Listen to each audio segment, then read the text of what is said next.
अस्सलामुअलैकुम दोस्तों, नजीब्स official YouTube channel में खुशामदीद।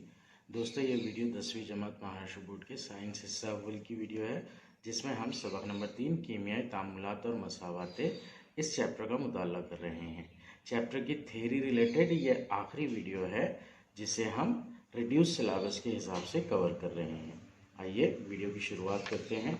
पिछली वीडियो में हमने तहवीली अमल और तकसीदी अमल इस टॉपिक को डिस्कस किया था, जो कि सफ़ा नंबर 43 पर यहाँ तक का है। इसके बाद का जो टॉपिक है वो ताक्कुल से रिलेटेड है। ताक्कुल एक प्रोसेस होता है जिसमें अमल तकसीद होता है। वही बेसिकली हमें पढ़ना है। ज़रा सोचिए से इसकी स्टार्टिंग है। पिछली वीडियो के रिडक्शन में हमने देखा था कि यहाँ पर सिर्फ क्या आप जानते हैं कब पिंक कलर का जो डायलॉग बॉक्स है वो सिलेबस में से ओमिट है रिड्यूस सिलेबस के हिसाब से। ग्रीन कलर का बॉक्स और ज़रा सोचिए कि का सवाल ये दोनों सिलेबस में मौजूद है। ज़रा सोचिए, घरों में एल्यूमिनियम के बर्तनों की ऊपरी सतह की चमक कुछ दिनों बाद कम होकर बिल्कुल मांद क्यों पड़ जाती है। एल्यूमिनियम के जो बर्तन होते हैं वो स्टार्टिंग में एकदम चमकदार होते हैं, लेकिन जैसे जैसे उसका यूज़ किया जाता है और जैसे जैसे वो पुराने होते जाते हैं वो थोड़े मांद पड़ते जाते हैं। इसका रीज़न क्या है हमसे पूछ रहा है। जवाब कुछ इस तरह होगा। खुली हवा की ऑक्सीजन के साथ एल्यूमिनियम के बर्तनों की बैरूनी सतह अमल करती है। हवा में जो ऑक्सीजन मौजूद होती है उस ऑक्सीजन के साथ में इन बर्तनों की बैरूनी सतह अमल करती है, जिससे एल्यूमिनियम ऑक्साइड की तह इन बर्तनों पर जम जाती है। इसी की वजह से इन बर्तनों की चमक कम होकर मांद पड़ जाती है। इसे एल्यूमिनियम का ताक्कुल कहते हैं, जो तकसीदी तामुल के सबब होता है। ना होता क्या है, यहाँ पर जो बर्तन है, बर्तन की सतह जो मेटल की होती है एल्यूमिनियम की, वो हवा के ऑक्सीजन के साथ में अमल करती है और ऑक्सीजन के साथ मिलकर अपना ऑक्साइड यानी कि एल्यूमिनियम ऑक्साइड बनाती है। ऑक्सीजन के साथ में मिलना ये तकसीदी तामुल होता है। तकसीदी तामुल के सबब वहां पर एक ऑक्साइड की लेयर जम जाती है और उसकी वजह से बर्तन मांद पड़ जाते हैं। इसे ताक्कुल कहा जाता है एक्चुअली। ग्रीन कलर के डायलॉग बॉक्स पर में कुछ इंफॉर्मेशन दी गई है, देखते हैं हम। जौहर या आयन पर मुस्बत बरक़ीबार जब बढ़ता है या मनफी बरक़ीबार कम होता है तब इसको तकसीदी अमल कहते हैं। किसी भी जौहर या आयन पर मुस्बत बरक़ीबार का बढ़ना यानी वो इलेक्ट्रॉन लूज कर रहा है, और मनफी बरक़ीबार का कम होना यानी वो इलेक्ट्रॉन लूज कर रहा है। मुस्बत बार बढ़ता है तो मनफी बरक़ीबार कम होता है, और ये दोनों ही चीज़ें इलेक्ट्रॉन लूज करने की वजह से होती है। पिछली वीडियो में हमने देखा है कि इलेक्ट्रॉन को खोना, इलेक्ट्रॉन को लूज करना, ये तकसीदी अमल होता है। और इसके बरक्स जब मुस्बत बरक़ीबार कम होता है या मनफी बरक़ीबार बढ़ता है। मुस्बत बरक़ीबार कब कम होगा? जब वो चीज़ इलेक्ट्रॉन हासिल करेगी। इलेक्ट्रॉन हासिल करने की वजह से जो पॉजिटिव चार्ज है वो कम होंगे और नेगेटिव चार्ज उसके ऊपर बढ़ेगा। तो जब मुस्बत बरक़ीबार कम होता है या मनफी बरक़ीबार बढ़ता है किसी चीज़ पर, तो इसको तहवीली अमल कहते हैं। नाउ यहाँ पर देखिए, Fe की तकसीद होकर वो FeO में कन्वर्ट हो रहा है, फिर और उसकी तकसीद हो रही है और Fe2O3 में कन्वर्ट हो रहा है।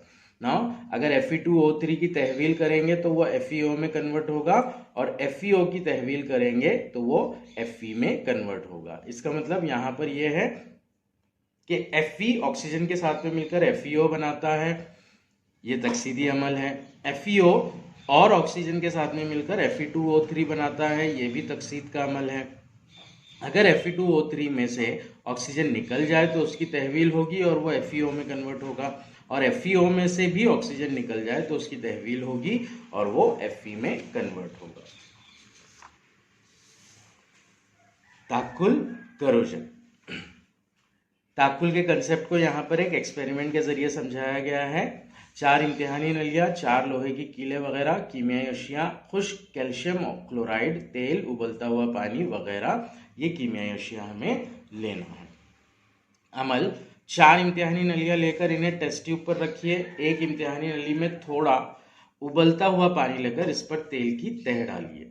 4 इम्तिहानी नलियाँ लेनी है, उनमें अलग अलग कंडीशन में एक्सपेरिमेंट ऑब्जर्वेशन करना है हमें। दूसरी इम्तिहानी नली में थोड़ा सा नमकीन पानी लीजिए। पहली इम्तिहानी नली में उबलता हुआ पानी यानी कि गर्म पानी लिया जा रहा है और उस पर तेल की तह डाली जा रही है। दूसरी इम्तिहानी नली में ऐसा पानी लिया जा रहा है जिसमें नमक मिला हुआ है। तीसरी इम्तिहानी नली में सिर्फ हवा है। तीसरी जो इम्तिहानी नली है वो खाली है। चौथी इम्तिहानी नली में थोड़ा खुश्क कैल्शियम क्लोराइड लीजिए और चौथी इम्तिहानी नली में कैल्शियम क्लोराइड का सफूफ लिया गया है। अब हर इम्तिहानी नली में एक छोटा कील डाल दीजिए। एक छोटा कील डाला गया है इसके अंदर। कील जो होती है वो लोहे की होती है। चौथी इम्तिहानी नली को रबरी डॉट से बंद कीजिए और चारों इम्तिहानी नली को कुछ दिन इसी तरह रहने दीजिए। फोर्थ वाली जो टेस्ट ट्यूब है उसको क्या करना है, रबर डॉट से क्लोज करना है, बंद करना है और फिर कुछ दिनों बाद इनका मुशाहिदा करना है। कुछ दिनों के बाद चारों इम्तिहानी नलियों में कीलों का मुशाहिदा कीजिए। आपको क्या नजर आया? किस इम्तिहानी नली में कील में जंग लगने के लिए पानी और हवा दोनों की जरूरत होती है? लोहे के ताकुल में जंग लगने का अमल तेज रफ्तारी से होता है। ना इसका जवाब देख लेंगे हम कि किस इम्तिहानी नली में कौन सा जो लोहे की कील है वो किस तरह से चेंज होती है। ना यहाँ पर दूसरी और तीसरी इम्तिहानी नली जो है जिसमें नमक का महलूल और हवा का महलूल है, दूसरी और तीसरी इम्तिहानी नली में मौजूद कीलों पर सुर्ख रंग की ठोस तह जमी नजर आती है। पहली और चौथी इम्तिहानी नली की कीलों में कोई तब्दीली नजर नहीं आती। नाउ चौथी वाली इम्तिहानी नली जो है तो वो पैक है तो उसमें हवा जाएगी ही नहीं। पहली वाली इम्तिहानी नली का मामला क्या है कि तेज उबलता हुआ पानी है, गर्म पानी, लेकिन उसके ऊपर तेल की परत जम जाएगी। तो तेल की परत जमने की वजह से जो हवा की ऑक्सीजन है वो यहाँ पर दाखिल नहीं हो पाएगी।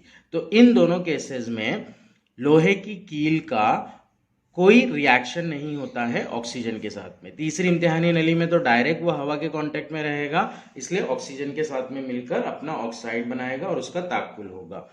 दूसरे केस में नमक का महलूल जो है वो एयर के कांटेक्ट में है, तो यहाँ पर ऑक्सीजन इसको अवेलेबल होगी लेकिन कम अवेलेबल होगी, कुछ देर के बाद अवेलेबल होगी। तो कुछ देर के बाद अवेलेबल होने वाली ऑक्सीजन से मिलकर वो ऑक्साइड बनाएगा अपना और इसका कीमियाई तामुल होगा। अब कीमियाई तामुल होने की सूरत में क्या होगा कि यहाँ पर इन कीलों को, जो इम्तिहानी नली 2 और 3 में है, इन कीलों को जंग लग जाएगा और ये दोनों कीले ऐसी की ऐसी ही रहेगी। क्या आपने रोजमर्रा जिंदगी में रेडॉक्स तामुलात का मुशाहिदा किया है? नई 2 पहिया सवारी या 4 पहिया सवारियां आपको चमकदार दिखाई देती है, लेकिन जब पुरानी सवारियों को देखते हैं तो इनकी चमक मान पड़ जाती है। उनकी धाती सतहों पर एक किस्म की सुर्ख रंग की ठोस तह जमी हुई नजर आती है। इस तह को जंग कहते हैं। इसका कीमियाई जाब्ता Fe2O3H2O है। जंग से हम सब बखूबी वाकिफ है। इसका जो कीमियाई जाब्ता है वो है Fe2O3H2O। लोहे पर जंग लगना ऑक्सीजन की लोहे की ऊपरी सतह से तामुल से नहीं बनता, बल्कि जंग बरकी कीमियाई तामुल से तैयार होता है।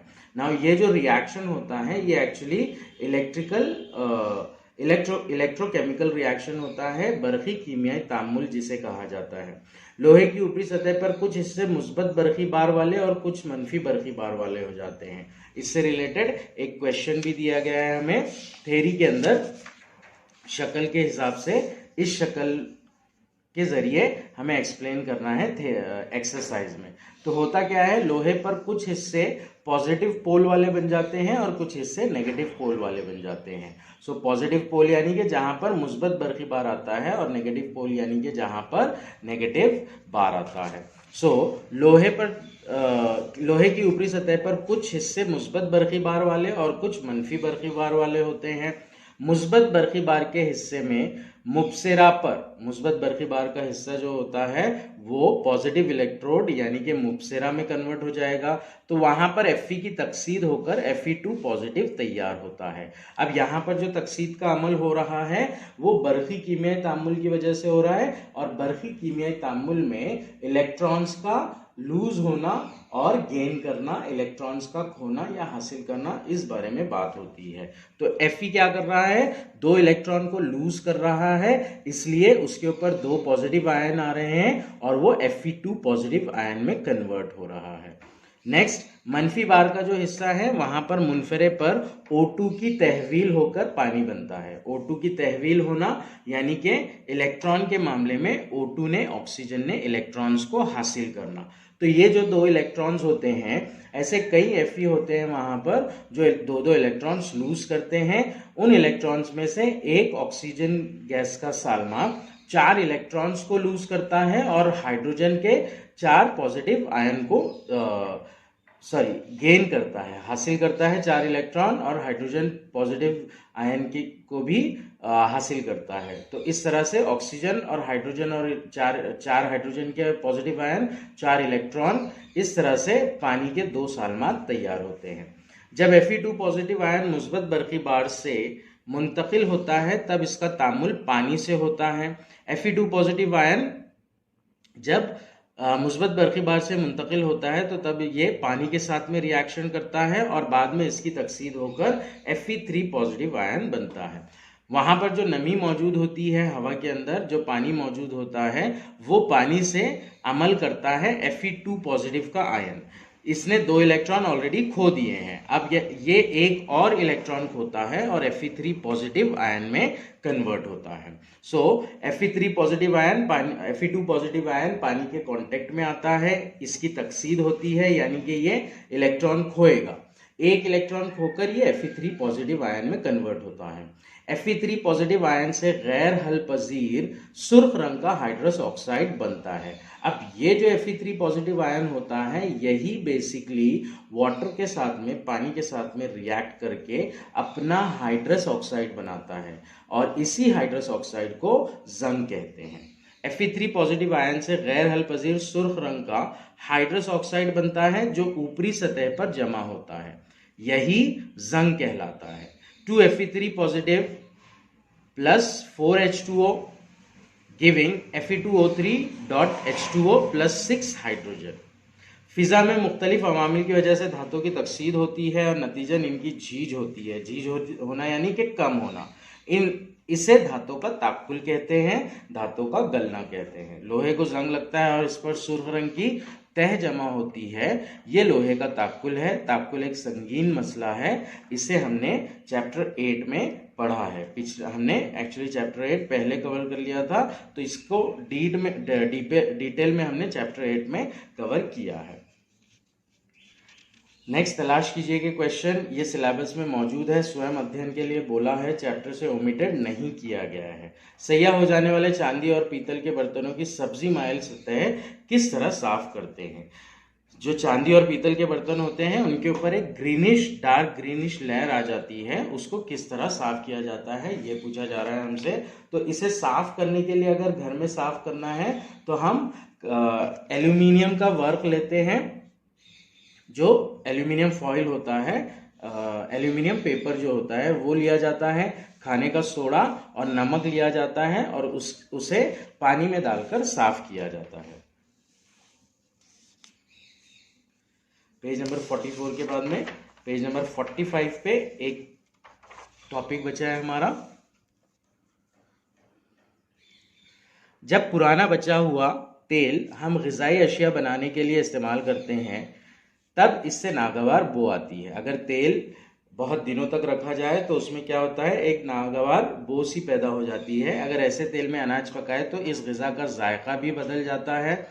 जब तेल या घी लंबे अरसे तक रखा जाता है या तली हुई चीज़ ज़्यादा दिन तक रखी जाती है तब हवा से इनकी तकसीद होकर इसमें नागवार बो पैदा हो जाती है। वहाँ पर क्या होता है, तकसीद का अमल होता है, एयर की ऑक्सीजन के साथ में कॉम्बिनेशन होता है और कुछ अलग प्रोडक्ट बनते हैं जिसकी वजह से जो तेल या ग़िज़ाई अशिया है उनकी बो नागवार हो जाती है।